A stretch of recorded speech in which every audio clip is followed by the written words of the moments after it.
एक बार की बात है, एक छोटे से गांव में रामू नाम का एक आदमी रहता था। रामू बड़ा ही मजेदार और चंचल स्वभाव का था। उसकी शरारतों के किस्से पूरे गांव में मशहूर थे।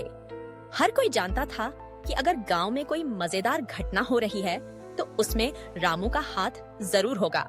एक दिन रामू ने सोचा कि क्यों न गांव के लोगों को थोड़ा हंसाया जाए।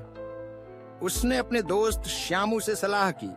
श्यामू ने कहा, भाई तू तो हमेशा कुछ न कुछ नया करता है, इस बार क्या करने का इरादा है?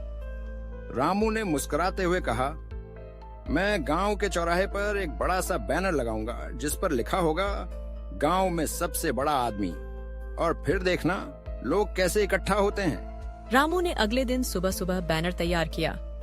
उसने एक बड़ा सा बैनर बनाया और उस पर लिखा, गांव में सबसे बड़ा आदमी आज शाम 4 बजे आएगा। बैनर को चौराहे पर लटका दिया। गांव के लोग बैनर देखकर हैरान रह गए। सबको यह जानने की उत्सुकता थी कि आखिर वह बड़ा आदमी कौन है। शाम होते होते गांव के सारे लोग चौराहे पर इकट्ठा हो गए।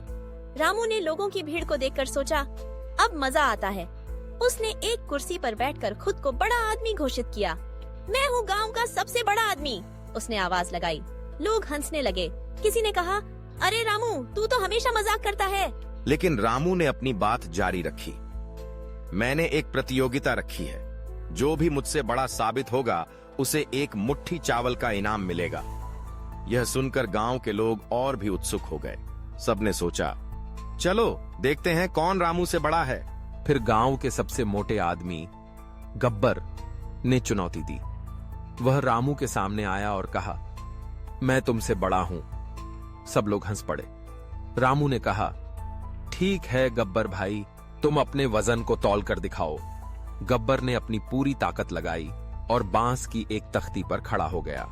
सबने देखा कि वह तख्ती झुक गई, लेकिन रामू ने कहा, अरे भाई, तख्ती तो पुरानी है, शायद उसकी उम्र ज्यादा है। फिर गांव के सबसे लंबे आदमी लबू ने भी चुनौती दी। वो रामू के पास आया और कहा, मैं तुमसे लंबा हूँ। रामू ने कहा, ठीक है लबू भाई, चलो तुम अपनी लंबाई को माप कर दिखाओ।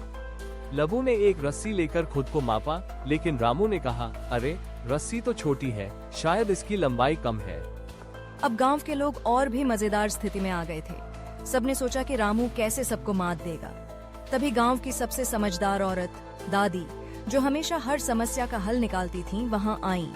उन्होंने सबको चुप कराया और कहा, बच्चों ये सब मजाक है, हमें एक दूसरे का सम्मान करना चाहिए।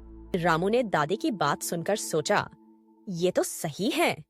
उसने कहा, दादी, आप तो गांव की सबसे समझदार औरत हैं। आप ही बताएं, हम कैसे तय करें कि सबसे बड़ा कौन है? दादी ने मुस्कुराते हुए कहा, बेटा, सबसे बड़ा वही होता है जो सबको खुश रखता है। रामू ने दादी की बात को ध्यान से सुना और कहा, तो इसका मतलब मैं सबसे बड़ा हूँ। सब लोग हंस पड़े, लेकिन दादी ने कहा, नहीं बेटा, असली बड़ा वो है जो दूसरों की मदद करे।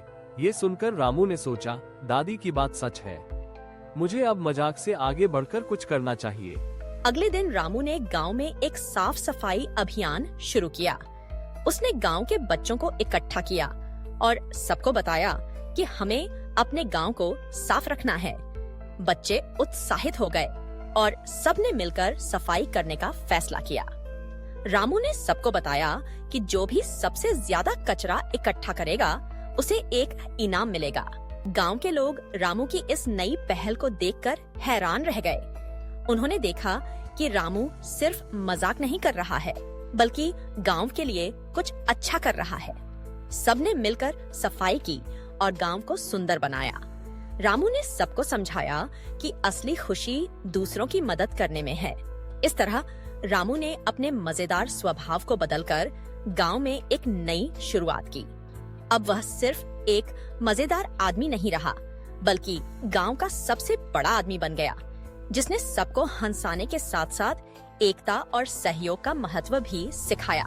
गांव के लोग अब रामू को प्यार से गांव का बड़ा आदमी बुलाने लगे।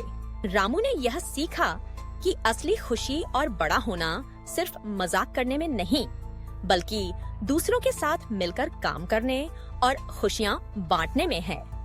और इस तरह रामू की मजेदार कहानी गांव में हमेशा के लिए यादगार बन गई।